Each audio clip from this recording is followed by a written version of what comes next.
I often wonder about the ingenuity of mankind when it comes to food. Oh. Who'd have thought that the stamens of this little flower could enrich the dishes of the world? They call it the red gold of La Mancha, and the harvest takes place in October. Usually it's carved up by family groups. Sometimes there'll be 3 generations, and each family would hope to get something like 8 pounds of pure saffron a season. That's worth its weight in gold, more in fact. The stamens are dried very gently over an ordinary domestic heater, and then they're ready to use in such classic dishes as fabada. And where would paella be without saffron? Another culinary icon of La Mancha is Manchego cheese, made from ewe's milk.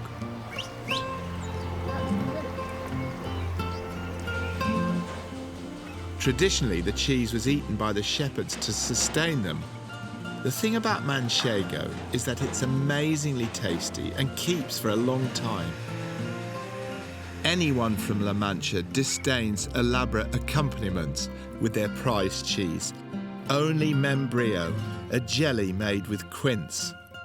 I couldn't resist asking the shepherd Don Sanchez about growing up in La Mancha and what he ate as a child. Normalmente por las mañanas hacía el pote que llamábamos, con patatas, aceite. Basically, he said in the morning they'd have jote, which was slices of potatoes fried in olive oil. Then at night, it would be beans cooked with chorizo and bacon. This would be on the stove, gently cooking all day while they were out with the sheep. Oh, and wine. So to those friends who told me to give La Mancha a miss and head straight down to the coast, I say unto thee, I think you've got it wrong. This place is utterly magical, and it fits the Spanish love of myths and legends. With half-closed eyes, you can see why the courageous but slightly mad Don Quixote thought these were giants. Of course they're giants. What do you think they are? Windmills?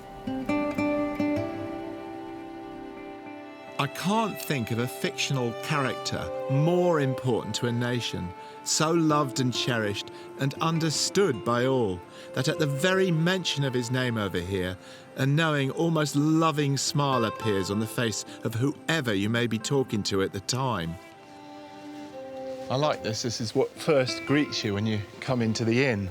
The sun began to usher in the morn when Don Quixote sallied out of the inn, so well pleased, so gay, and so overjoyed to find himself knighted, that he infused the same satisfaction into his horse, who seemed ready to burst his girths for joy.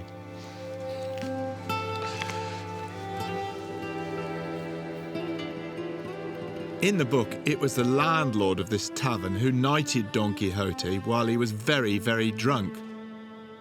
But the famous novel is peppered with culinary anecdotes, because food played an important part in the conversations between the knight and his fat squire. Quixote said, "While I'm eating, I know nothing, but when I've finished eating, I begin to understand." One of the most famous dishes mentioned in the book is pisto manchego, a dish of fried vegetables in a sauce topped with a couple of fried eggs. Well, I really don't think La Mancha would be La Mancha without Don Quixote and without Cervantes' enormous imagination. I mean, I feel we all feel very personal about Spain. I mean, I was just watching all these Japanese tourists going through here, and do they know that it was a work of fiction? Do they know that this inn was only a fictional idea of where Don Quixote received his knighthood? They probably don't. I don't know. Does it matter?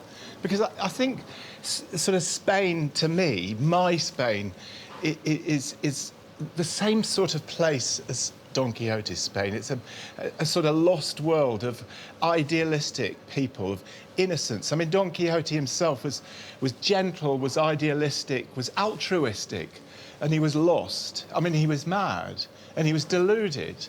But somehow that has enormous strength to us all, really. I think we yearn for a world where those values existed, and sadly it's vanishing from Spain today.